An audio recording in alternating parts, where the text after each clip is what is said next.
In the ever-busy neighborhood of Oba, Lagos, where the street was hum with life and scent of boiling beans mixed with aromas of fried plantain, Nkechi stepped into her husband's family home with a heart full of hope. She had married a maker out of love, believing that together they could conquer anything. But she had underestimated one thing: her mother-in-law, Mama Gozie.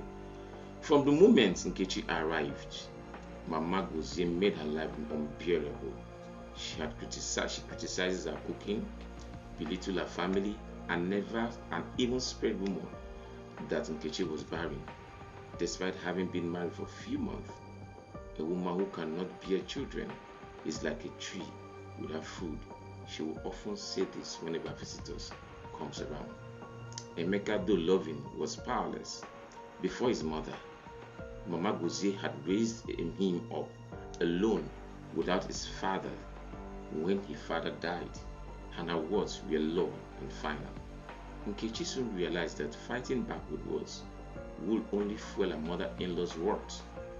So she turned to one thing she knew never failed her, and that was prayer. Every night while the house was quiet, or was silent rather, Nkechi would kneel down and cry to God. She prayed for peace, for strength, and for her husband's eyes to be open. As week turns into month, strange things began to happen. Mama Gozie, once strong, full of venom, started falling sick frequently.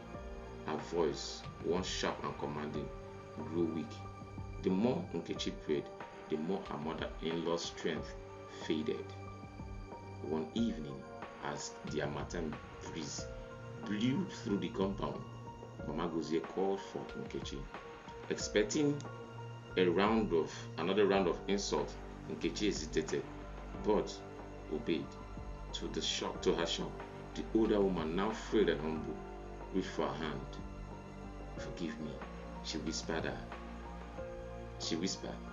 her eyes brimming with tears.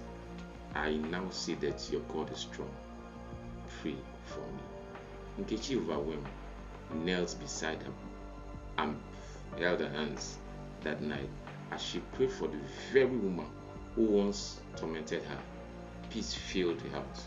Mama Gozie's battle was lost, not to sickness but to the overwhelming faith of a woman she once despised. From that day on, peace reigned in that home.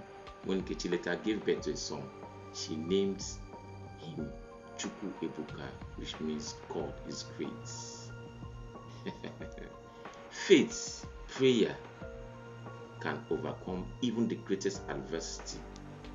Instead of fighting with hate, Nkechi chose to battle spiritually. In the end, love, perseverance won. Sometimes even the hardest heart can be softened by the power of divine intervention. Be the best you can be. I go by the name Mr. Showtime. This is my side talk.